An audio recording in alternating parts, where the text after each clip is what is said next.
Hello friends, आज हम discuss करेंगे the fall of the house of Usher. It is a short story written by Edgar Allan Poe. Edgar Allan Poe एक American writer थे। The story was first published in 1839 in Burton's gentleman's magazine. इसका genre जो है वो एक gothic fiction मतलब horror story. Story को best example माना जाता है as of a totality. Totality का मतलब होता है कि ऐसा वर्क लिटरेचर का जिसमें कि हर एक चीज़ रेलेवेंट है और रिलेटेड है विद द थीम।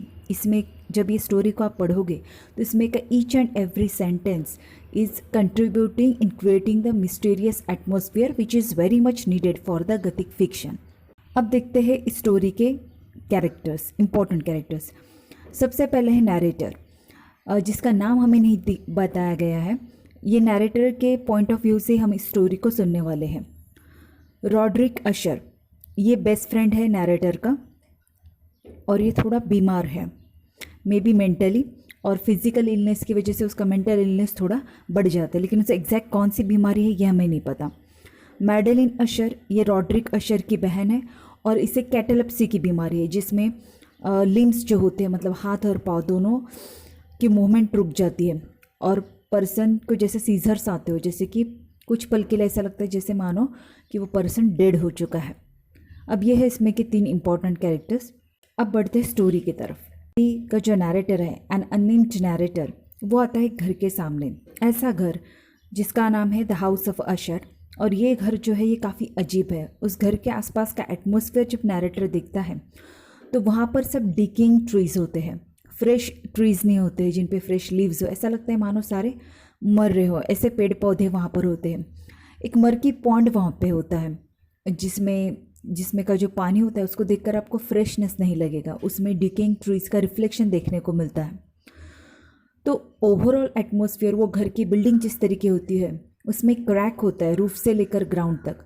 और कमाल की चीज़ ये होती है कि इतने क्रैक्स और इतना पुराना कंस्ट्रक्शन होने के बावजूद भी वो घर खड़ा होता है।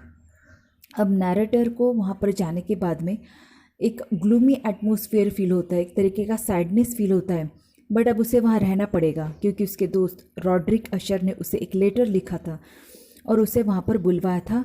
वो चाहता था कि वो उसे कंपनी दे, उसके साथ में उस घर में कुछ दिनों के लिए रहे ताकि उसकी सेहत में कुछ सुधार आ सके, वो अच्छा फील कर सके। और इसीलिए नैरेटर जो है वो आज उस घर के सामने खड़ा है।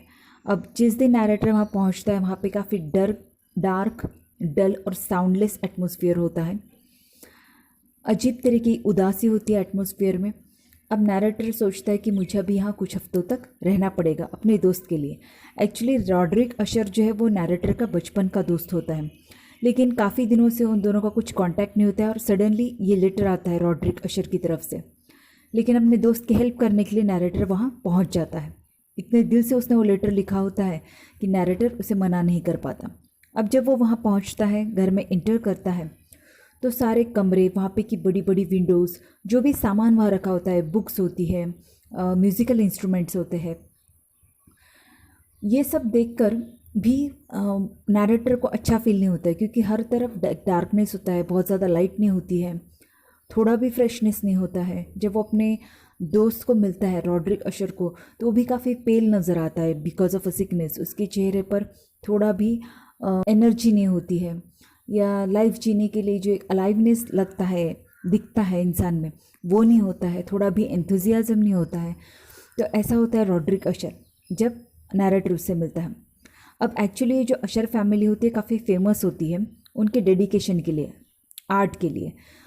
अब उनका dedication for different types of arts, जैसे कि म्यूज़िक है, पेंटिंग है, लिटरेचर है, और इसीलिए रॉड्रिक अशर के घर में काफ़ी सारी बुक्स भी होती है। उसके बाद में अब ये जो अशर फैमिली है, इसके और एक बात ऐसी है कि ये फैमिली कभी फ्लोरिश नहीं हुई। इसमें का सिर्फ एक ही मेंबर सर्वाइव करता है हमेशा, मतलब एक मेल मेंबर, और उसके बाद में फैमिली की जो है वो ब्रांचेस ही नहीं बढ़ पाती है, हमेशा एक ही मेंबर अलाइव रहता है और इसलिए वो फैमिली छोटी होती है। अभी तो सिर्फ रॉड्रिक अशर और उसकी एक सिस्टर मैडेलिन, ये दोनों ही जिंदा होते हैं, बाकी सब लोगों की डेथ हो चुकी थी। अब रॉड्रिक जो अशर जो है वो बीमार तो होता है, लेकिन उसे बीमारी क्या है ये एग्जैक्टली नहीं बताया गया है, लेकिन उसके जो सेंसेस होते हैं, हिज अक्यूटनेस ऑफ द सेंसेस, उसके सेंसेस बहुत ज़्यादा सेंसिटिव हो जाते हैं लाइट, साउंड और टेस्ट के लिए, हाइपर सेंसिटिव हो जाते हैं। और क्योंकि वो डरता है मरने से, तो इसलिए उसकी हालत और भी ख़राब होती है। उसे लगता है कि वो जो घर है वो मानो जिंदा है, as if it is having a power over, as if the house is trying to over power Roderick, ऐसा रॉड्रिक को लगता है। उसे ये भी लगता है कि मैडेलिन की डेथ बहुत जल्दी हो जाएगी और उसके बाद में वो भी मर जाएगा। अब ये सारा रॉड्रिक के दिमाग में पक्का बैठा होता है, उसे लगता है कि बस अब यही होगा। मैडेलिन जो है उसे कैटेलेप्सी की बीमारी होती है जिसका कोई इलाज नहीं होता है डॉक्टर्स के पास में, और वो बहुत जल्दी मर जाएगी, ऐसा रॉड्रिक को लगता है। बहुत सालों से रॉड्रिक अशर ने उस घर को छोड़ा नहीं होता है, वो वहीं होता है उसी एटमॉस्फेयर में। अब रॉड्रिक का दोस्त मतलब नैरेटर कोशिश करता है कि उसे अलग अलग चीज़ों में डाइवर्ट करे, म्यूज़िक में, पेंटिंग में, रीडिंग बुक्स में, लेकिन कुछ हेल्प नहीं होता, उसका माइंड डाइवर्ट ही नहीं होता है। अब नैरेटर जब वहाँ पे रहने के लिए जाता है तो वो अपने दोस्त के साथ में काफ़ी सारा टाइम स्पेंड करता है, दोनों मिलकर बुक्स पढ़ते हैं, म्यूज़िक गिटार बजाता है रॉड्रिक अशर, नैरेटर उसको कंपनी देता है। उसके बाद में वो अलग अलग तरीके की पेंटिंग करते हैं। लेकिन जब भी रॉड्रिक अशर कुछ करता है, जैसे कि अगर वो कुछ पेंट कर रहा है या अगर कोई वो सॉन्ग प्ले कर रहा है, जैसे कि वो एक सॉन्ग प्ले करता है जिसका टाइटल होता है द हॉन्टेड पैलेस, तो हर एक चीज़ में एक सैडनेस है, ग्लूमीनेस है, डेथ और डिके, ये दो ही चीज़ें उसके हर आर्ट में से रिफ्लेक्ट होती है, मानो कि उसका आर्ट जो है वो उसके मेंटल स्टेट को रिफ्लेक्ट कर रहा हो। तो ये जो रॉड्रिक अशर होता है उसकी सिचुएशन कुछ चेंज नहीं होती, वो वैसा ही रहता है, लेकिन नैरेटर जो वो कोशिश कर रहा होता है। अब नैरेटर को आकर वहाँ पर एक ही हफ्ता होता है तो रॉड्रिक अशर उसे बताता है कि उसकी बहन की जो वो डेथ हो चुकी है। अब उसके बहन को क्योंकि कैटेलेप्सी की बीमारी है जिसका कोई इलाज नहीं है, तो अगर उसे बाहर कहीं दफनाया जाएगा तो डॉक्टर्स जो है वो उसका पोस्टमार्टम करेंगे, और रॉड्रिक अशर ये नहीं चाहता है, इसलिए वो सोचता है कि उसके बहन की बॉडी को उस घर के नीचे ही दफनाया जाए। अब नैरेटर जो है उसकी हेल्प करता है और दोनों मिलकर उस मैडेलिन की बॉडी को नीचे दफना देते हैं घर के। जब उसे दफनाया जाता है तो नैरेटर फर्स्ट टाइम नोटिस करता है कि उसकी बहन जो है वो उसके रोज़ी चिक्स है, और वो कहीं ना कहीं बहुत ज़्यादा फैमिलियर है रॉड्रिक अशर के साथ में, मतलब दोनों ट्विंस है और उन दोनों का एक अलग तरीके का जो बॉन्ड है वो नैरेटर को उस टाइम पर फील होता है। खैर मैडेलिन के डेथ के एक हफ्ते बाद में एक डार्क स्टॉर्मी नाइट होती है, और उस टाइम पर नैरेटर जो है वो सो नहीं पाता है। शायद उस पूरा एटमॉस्फेयर का असर भी नैरेटर पे होने लगता है, उसके दोस्त की हालत भी कुछ इस तरीके की होती है और पूरा माहौल भी ऐसा होता है कि नैरेटर को भी नींद नहीं आती है। अब रॉड्रिक भी सो नहीं पाता है तो वो अपने दोस्त के पास में आता है, नैरेटर के पास में। अब क्योंकि दोनों को नींद नहीं आ रही तो वो सोचते हैं कि क्यों ना एक बुक पढ़कर स्केरी नाइट को पास किया जाए। तो उसी टाइम पर जब वो बुक पढ़ रहे होते हैं, वो बुक होती है सर लैंसेलॉट कैनिंग्स मैड ट्विस्ट। ये एक मेडिएवल रोमांस है जो कि नैरेटर पढ़ रहा होता है अपने दोस्त रॉड्रिक अशर के लिए। और स्ट्रेंज बात यह होती है कि जब नैरेटर उस बुक को पढ़ रहा होता है तो उस बुक में जो भी डिस्क्रिप्शन दिया होता है, मानो कि डोर ओपन हो रहा है या द डोर इज़ बैंगिंग, तो बैंगिंग की साउंड जो है वो नैरेटर को क्लियर सुनाई देती है। अब थ्रू आउट द बुक जब वो पढ़ रहा होता है तो यही होता है, वो काफ़ी शॉक हो जाता है। तो उस टाइम पर रॉड्रिक अशर रिएक्ट करता है, आवाज़ जो वो काफ़ी समय से सुनता आ रहा है, काफ़ी दिनों से सुनता आ रहा है। और रॉड्रिक जो है वो अचानक से अपनी चेयर से जंप कर जाता है और बोलता है, उस ही वॉज मटरिंग समथिंग। तो नैरेटर उसके पास में जाकर सुनता है कि वो क्या बोल रहा है, तो वो कह रहा होता है कि शी इज़ अलाइव, मतलब उसकी बहन जो है वो जिंदा है, वो कब्र से वापस आ रही है। और वो बोलता है कि वो नैरेटर के पीछे ही खड़ी है, दरवाजे के पीछे।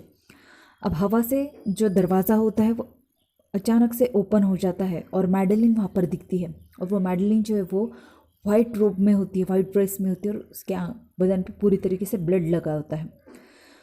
वो दरवाजे से आकर she throws her self eight Rodrick अशर, उस पर अटैक कर देती है और डर के मारे रॉड्रिक अशर भी गिर जाता है और उसकी डेथ हो जाती है। और नैरेटर जो है वो वहाँ से भाग जाता है। घर से बाहर जैसे ही वो भागता है उसे आवाज़ आती है, वो पीछे पलट के देखता है कि जो घर में एक क्रैक होती है रूफ से लेकर ग्राउंड तक, वो घर 2 टुकड़ों में जाता है।